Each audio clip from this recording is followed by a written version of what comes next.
Dear friends, today we are going to discuss about the curricular expectations by our students at upper primary stage, that is at classes 6, 7 and 8.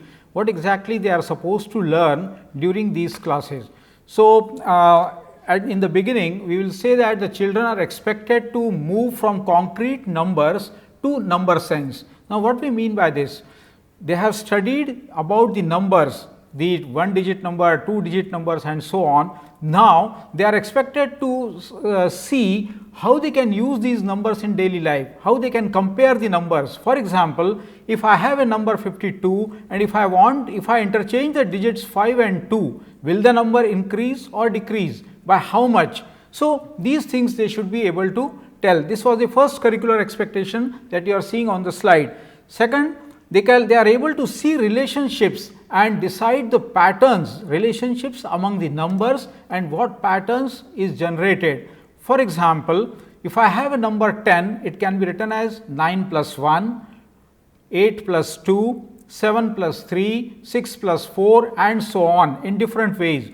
Now, what is the pattern that is being generated that the children are expected to see? For example, the left hand side numbers, that is 9, 8, 7, 6, the numbers are decreasing by 1, whereas the right hand side number, that is 1, 2, 3, 4, in all these sums are increasing by 1. So, such type of relations and patterns they are expected to see throughout the mathematics in their later stages as well. Now, they should be able to understand and apply the concepts related to variables, expressions, equations, identities, etc. They should be able to see that the variables that they are using, they are not just letters like x, y, z, n, m, n and so on. They are nothing but they are representing the generalized numbers. We see x as a generalized number. For example, when I say a person has got x rupees, it means it is representing some number. It could be either 10 rupees, it could be 100 rupees, it could be 1000 rupees. And so, the child is expected to look at these variables as generalized numbers and use them in forming algebraic expressions and solve equations. For example, if a student has got say x apples with him and another student, say Aruna, has got one more apple than the first student, then how many apples does Aruna have? So, naturally she will have x plus 1 apples. This x plus 1 is an algebraic expression. We have used the variable as well as the number to form an algebraic expression. Similarly, equations can also be formed and identities are also formed. So, children should become competent in using variables in all these situations. The another curricular expectation is they should be able to use arithmetic and algebra together to solve the daily life's problems.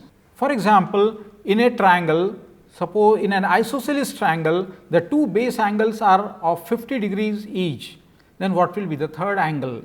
We know that the student is expected to know that the sum of the angles of a triangle is 180 degrees. So, she will be plotting the equation as x plus 50 is equal to 180, that is x plus 100 is equal to 180. It means that some particular problem was posed before them and they have formed an equation and they will find out the value of x. Now, here algebra as well as arithmetic both were used. They are expected to have develop an aesthetic sense in shapes, in mathematics in general and in particular shapes like triangles, quadrilaterals, circles, etc.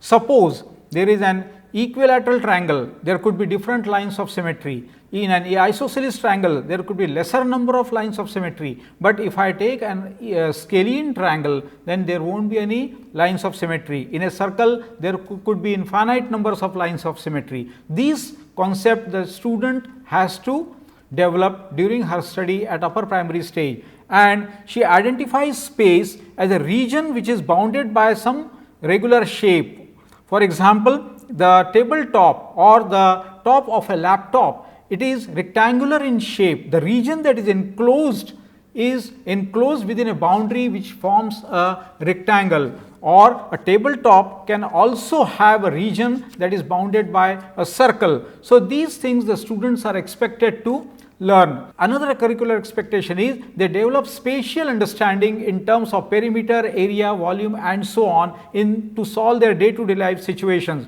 For example, if they have to fence the field, how much length of wire is required, they should be able to know that the concept of perimeter is required there, and using that concept they will be able to solve that problem. But in the case that there are two fields, rectangular fields of different dimensions, then and if I want to compare which is bigger and which is smaller, then the student is expected to calculate the area of both the fields and tell about it.